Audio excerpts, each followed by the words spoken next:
Hey, so I am sorry I missed a video last week. I didn't know what I was going to talk about, and to be entirely honest, I don't know what I'm going to talk about now.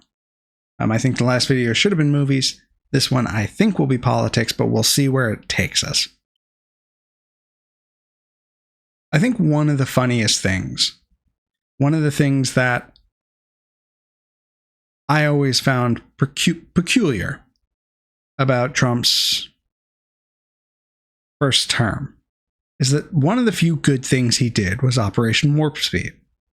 That was the drive to push out a COVID vaccine as quick as possible. Barriers were broken down, scientists were put together, things were leveraged, funding was there. And because of that support, we got a vaccine for a novel pandemic virus in well under a year. An effective vaccine that was safe, I want to be clear.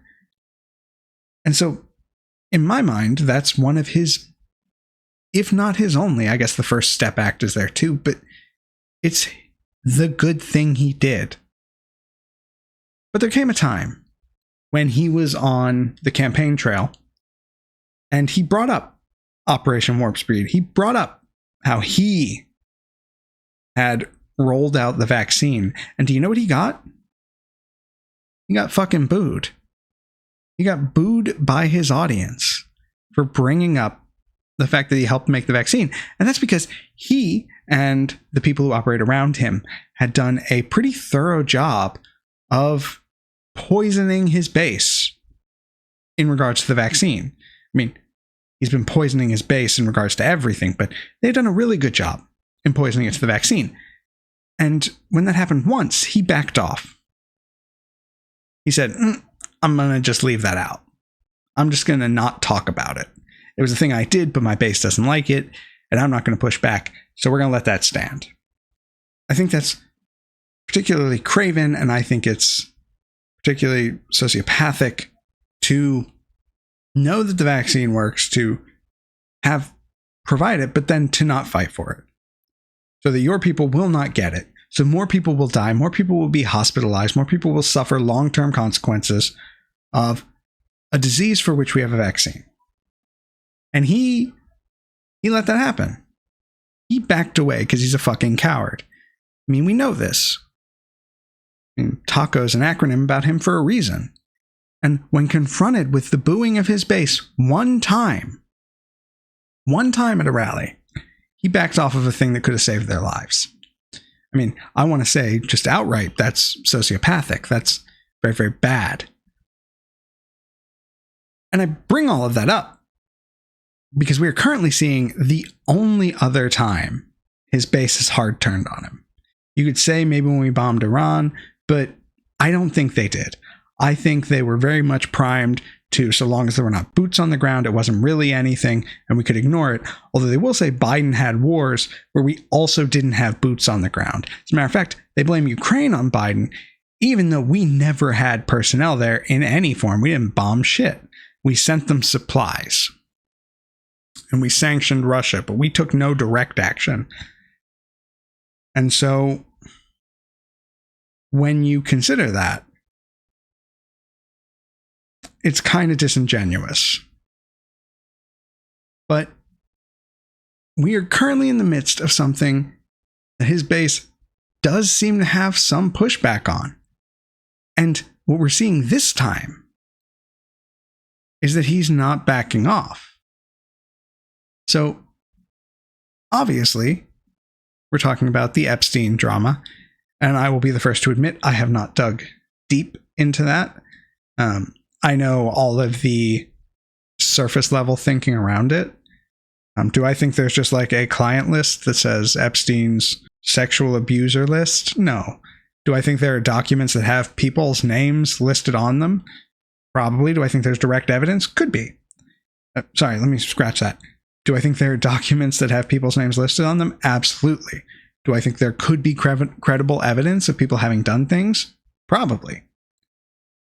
And what we're seeing, interestingly enough, is that since they dropped it, despite the fact that Pam Bondi said it was on her desk, and I know there's an argument about how, oh, she meant all of the files, not a list.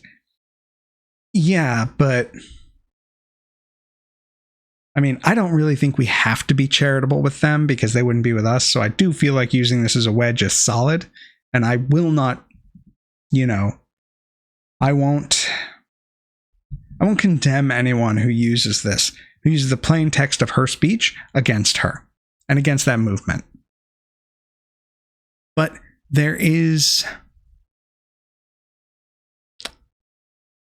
some irony in this pushback, right?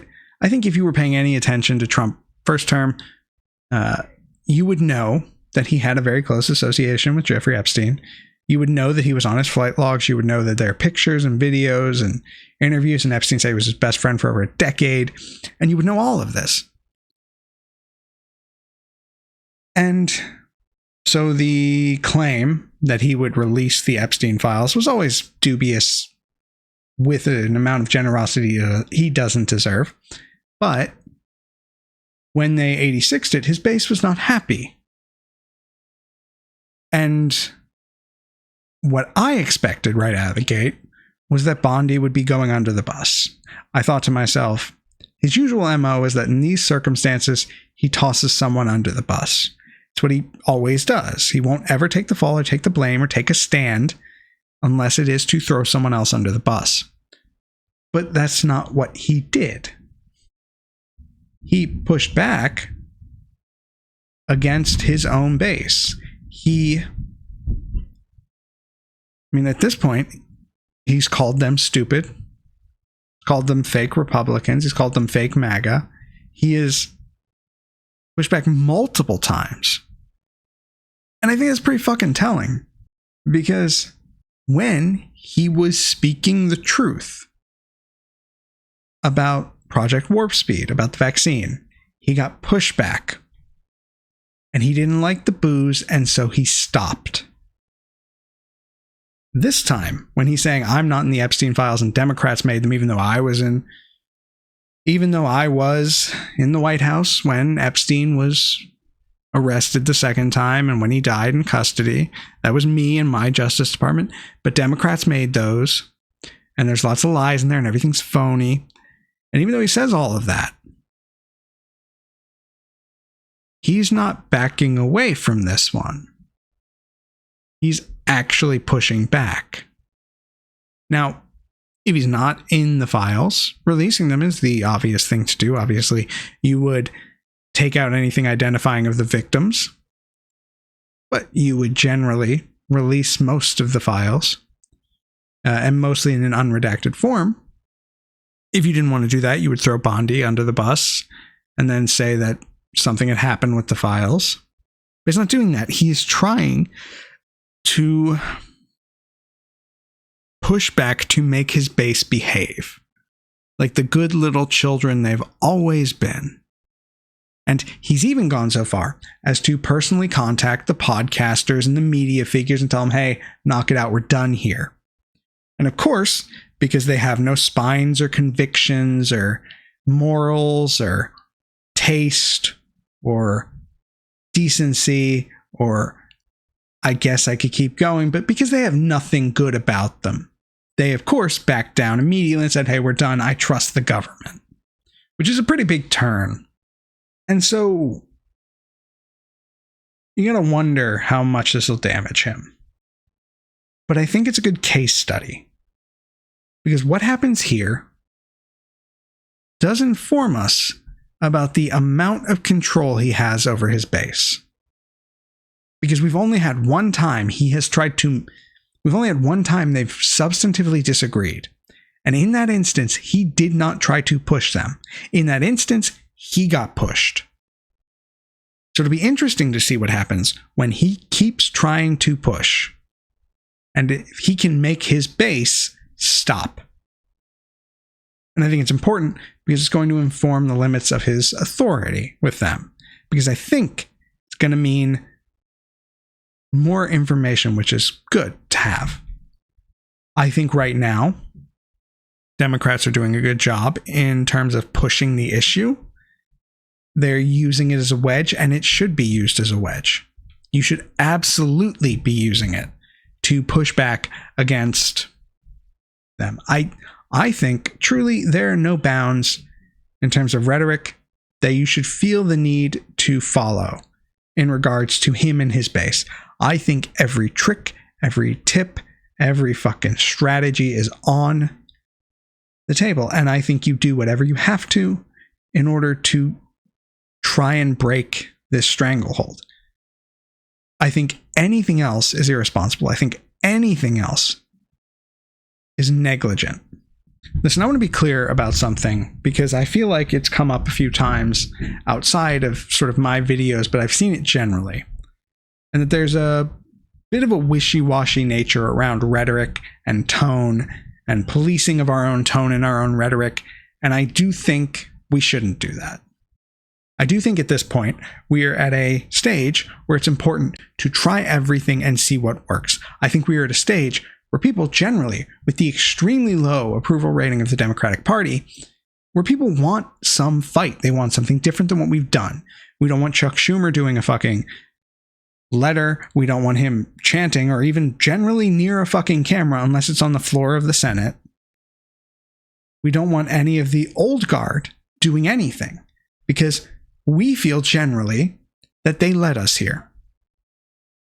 Because at the end of the day, if you are a Democrat and you vote a Democrat, this is a failure of the party. The fact that we are in this situation again is a failure of the party. And maybe not the whole party, because again, I voted, as I always have, for the Democrat. Because I believe they do better things in the world, because I believe what they stand for is better than what Republicans stand for, by a mile. I'm not equivocating. What I am saying is that it feels like the Democratic Party has failed us on strategy. We knew what a threat he was, and we let him get elected twice. Now, I'm in a red state. My vote didn't really matter that much, but I still voted. And I know, 69 some odd million people also voted to try and stop this. And if you're part of that 69 million people, you feel like the party failed. That it was their messaging, or it was their outreach, or it was their candidate choice, or it was the fact that Biden stayed in, or it was anything, but anything you lay that at the feet of. It's a failure of the Democrats to have done their job. Because at the end of the day, you, me, I'm sure almost anyone watching this, we have very little power. We can volunteer, we can donate, we can vote. And that's about it. We can't craft legislation. We can't have a press conference. This video will be seen by less than a dozen people, so we don't really have that large of a voice, especially outside of our immediate friend group, who are probably going to be the only people who see this. And so generally, we feel like all of the advantages they have, the institutional advantages in our society that the Democratic Party had, they fumbled. And that's what led us here. They can get a press conference. They can get a fucking news spot. They can get on a podcast. They can message. They have an ability to do that in a way that you or I cannot, and they have failed to use it. They have money to be able to do things that we can't. Their job is a part-time job at best, which means they have a lot of free time to do other things. And so when they're not doing that, they're failing. When they're not pushing for something more, they are failing. And it feels like the party has failed us in this regard. Say what you want about their competency or about their ability to pass legislation. Say what you want about any given individual, but as a whole, as a unit, they have failed this moment. And the same strategies won't work because they haven't worked. So something new needs to happen, but they don't, at the higher levels, seem to understand that or grasp that or push for it. And while they might be good on an individual issue like they are with the Epstein thing, they tend to be bad overall at their ability to communicate and to change a narrative, because they're not changing narratives, they're chasing narratives. They're following what Republicans say, and they are reacting to that instead of starting the conversation. They are responding to it. And that is difficult to win because you let your opponent set the terms. Because if your opponent starts the conversation and they lie, you have to use your first response to correct that lie. But that lie has already stuck. Someone's already got it. It's already there. And they will lie on the second time. And now you're chasing that too. And they're going to keep doing that. And you will keep chasing them. And what you will never do is start your own narrative and anchor it in reality. Anchor it in a vision of what you believe is possible and what can happen. And because you do not do that, You were constantly on the defensive.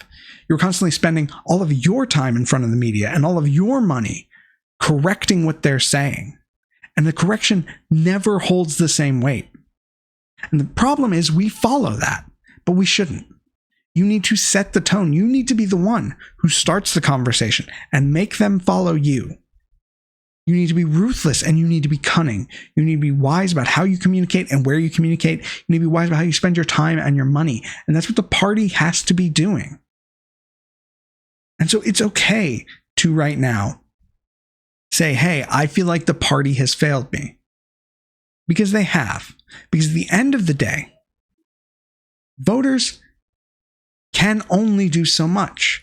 And if you're talking about the people who don't vote or the people who voted for the other side, those people don't get a say in this particular discussion. This discussion is about people who voted and feel like we were let down. We did our parts repeatedly, and we feel like it was not done to benefit. And so, do I think the old adage that it is up to Democrats to win votes is correct or should be correct? I think it is correct. I don't know that it should be. Right? I think at the end of the day, we have to, as individuals, look at the two choices presented and make the best choice we can. In any given circumstance, we look at our choices and we pick the best one. They're not always going to be great. They're not always going to be good, but we do have to pick the best of them. And that's on us. And so when you pick the best choice and it still lets you down, you have a right to be upset. If you picked the wrong choice or you didn't pick at all, you can't be upset about that outcome. You can decide that the next time you're going to do something different that might actually positively change the outcome, that might shift the narrative and change the way we're looking. Because what we've seen is that when you elect a Republican, you get multiple steps back. And so when Democrats get in, they might have to take 5 steps forward, and that only gets them 1 step in advance. But had they been elected another time, that would put them 6 up, and then 11, and then 16, and on and on and on. It's a project that requires repetition, and it requires you to continually do the thing in order to solve the problems we have. In order to better society, you have to continually put pressure on and move. And that's what this is. That's what this has to be. And again, I feel like I'm shouting into a fucking void here. I truly do. But I think it's important that I shout into a void, because maybe you'll hear me and you'll do the same thing. And then someone will hear you and they'll do the same thing. And much like a pyramid scheme, maybe we'll make enough noise that someone will pay attention to us. And then maybe, in that instance, we can actually start doing some fighting on these things. We can start pushing instead of getting pushed. And I guess really all of this just sort of hammers home something, that we are, and I'm not the Joker, but we're in a society. That means we all have to rely on each other. But with a democracy, with a representative republic, people elevate others to be their voices where they can't be. I have to go to my job 5 days a week because I have to pay for my apartment. I have to pay for the electricity and for the water and for the food. And so what I do is I pick someone and I elect them to represent my interests. And if they're not doing that, then they're letting me down. And I think when you look at the system of primaries and when you look at the way in which power is entrenched in this country, it's very difficult to push back on that, especially if you're in a suburban area or a rural area. It's a lot harder to primary an incumbent than if you're in a city. If you're in a city, one sign can handle a whole building, which can be hundreds of people. If you're in a suburb or if you're in a rural area, one sign will probably get a dozen. And so it becomes difficult to understand. It becomes difficult to push back against a system. But you still have to try. I think at this point, we can all feel like we've been let down, but understand that that doesn't mean we can let other people down. It means we have to do better. it means that we have to be clear about what we want, and we have to be loud about it, and we have to be consistent. And while I would love for that consistency and that clearness to come from above, I guess we just have to shout from the bottom, and that's fine. Maybe someone will listen, maybe someone will hear. Like I said, I think my last video was extremely important. I think it mattered. If you watched that video, I think you might have found it important. If you haven't watched it, I'll link it at the end of this one. The main point is, we need the people with the biggest pocketbooks and the biggest megaphones and the most time to be leading here, to help us direct our energy at something productive, to help us push back against the terrible things that are occurring. And the people with the biggest pocketbooks, with the most time, and with the loudest microphones are our elected representatives. And it's them, and we need those people to get on board and actually start leading, instead of waiting for a poll to tell them what they should believe. And we have reps who do that. We have governors and senators. We have people who do that, but it's not enough. And it's not unified. And what we need is a unified voice. So I guess what I'll say is, unfortunately, we are cursed to live in interesting times. And we're just going to have to deal with that shit and keep going. Because I'll be damned if I give up on this country, if I give up on my home and my family and my friends, if I give up on the dream of this country or what we can do. I think we're going to do it. It won't be easy. It won't be fast. But I believe it'll be inevitable. Or at least I'll keep going until it's done one way or the other. So, still here. Which would be wild, because it usually doesn't happen. But if you're still here, thanks. It's nice to not feel alone. And it's good to know some people care. So, as always, take care of yourselves. Take care of others. I'll see you in a couple weeks.